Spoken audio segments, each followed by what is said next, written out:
First off, before this video starts, make sure you go to yesterday's video if you entered the 10k giveaway for the game analysis. I've sent you an Instagram message if you've won, so go to your DMs. I've slid in, and yeah, that's that. Now, this video is talking about my whole experience in the UK. Let me know if you guys want me to go in more detail about my experience, say, in Crawley, and then my experience in Plymouth, then my experience in Spain, because I could make whole videos in them. Maybe we do a Storytime Saturday as an extra video, or we do it as an Ask Tweety. Let me know down in the comments what you guys want to see, because I'm telling you, when I made this video, it was really fun to reflect on everything that I've done and accomplished, and basically what I've learned from the whole thing. So if you guys want to see that, be sure to let me know down in the comments, but enjoy this video.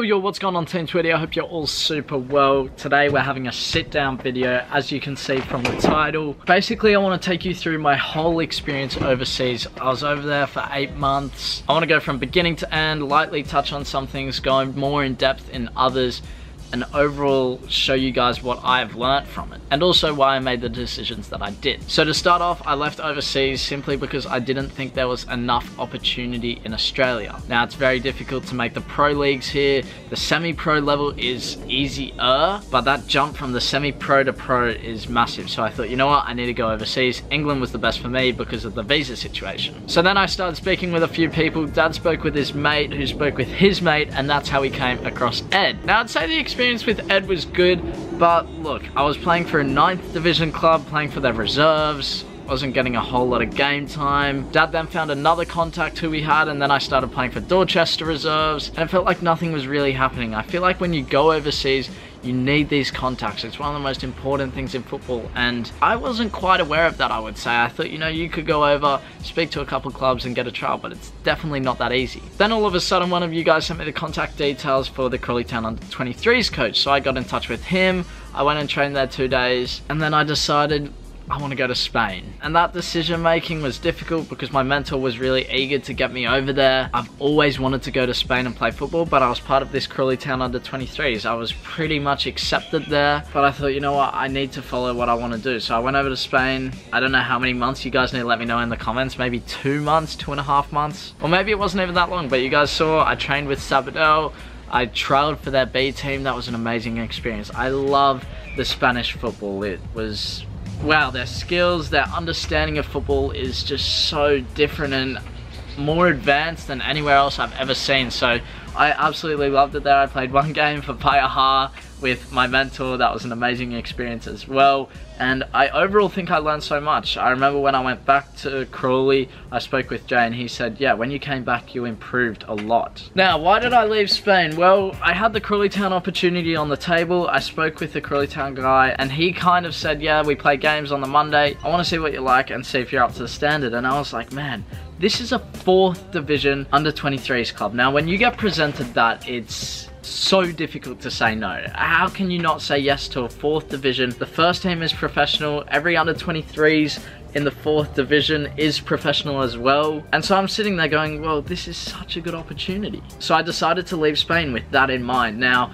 this was probably my fault. I didn't do enough research on the Crawley Town opportunity. What the whole Crawley Town was, it was a great experience. Again, I want to say thank you to the people involved, Tolga, my coach, all the players there. You guys were amazing. Elise, the physio, my mates, everything. And also the club for putting it on and putting it together. Without them, that wouldn't have been possible. So we would train 3 to 4 times a week, but the problem was we never played on the weekend, which meant obviously you can't be seen by scouts, you can't be seen by agents. And then on top of that, because we weren't playing games, it meant we were quite distant from the first team. So if the first team coach wants to look down at players and go, okay, we can bring this under-23s player up, we can bring this one up, they usually go to their games on the weekend and have a look. But what is there to look at from the first team coach? So we were quite distant from them, which, look, it's not ideal, but it is what it is. So for me, that was the decision-making process that went through my head. I'm in Spain, and I'm thinking, wow, this is amazing. Our 4th division under 23s, Harry Kuehl, the Australian national team player, is the coach. I'm going to be able to link up with him. Like, this could be a very good opportunity. And look, I think it was a good opportunity. It helped me grow as a player, it developed me, I learned a lot there, but there was no progression. I think that was the biggest problem there. When you go to a team, you want progression, whether it's into the first team, whether it's into a higher league, and with no progression, there's no real target, there's no end goal, which made things difficult, but we made the most of it. The players, the coaches, we did everything we could, which made it a better experience for sure. Then from there, what do we have? We went to Whitehook. That was, I thought those players were very, very good. I had my mate from the Nike Academy who I just randomly met. We got on really well. I learned an absolute ton from him. And I trained with Whitehook maybe 5-6 times. And then, as you guys know, the club didn't like what I was doing on YouTube. Each their own. You guys know football comes first for me. But I can understand how some people may perceive that differently. You know, I saw Matt Sheldon reply to a comment the other day about how someone told him to take some time off YouTube. I don't think you guys understand that we all have 24 hours in the day.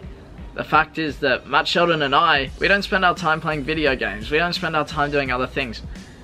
We play football, we train football, we go to the gym, we make a couple of videos here and there, and we live our life. It's not like these YouTube videos take, I don't know, 14 hours to make and distract us from the whole world. So yeah, that was the end of Whitehook. And then from that, I got in contact with a scout-agent guy. Well, he was before he got me into Whitehook. And now we're kind of at the point of what's happening in England with him. He doesn't quite know yet. But the big question is, was England a mistake?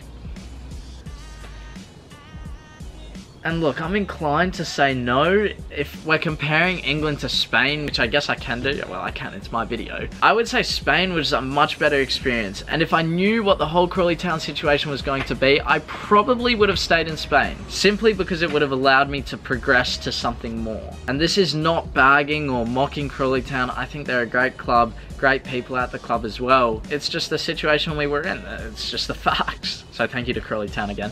But Spain was amazing. I loved it there. I can get a visa to go back, but I don't know. I don't know what's the best opportunity for me. I remember while I was in Spain, my mentor spoke to me and said he could get me into a 2nd division Catalan club, which is basically like the 6th division in Spain, which, look, is good, but there's not much money there. It's a different language. Visas are difficult.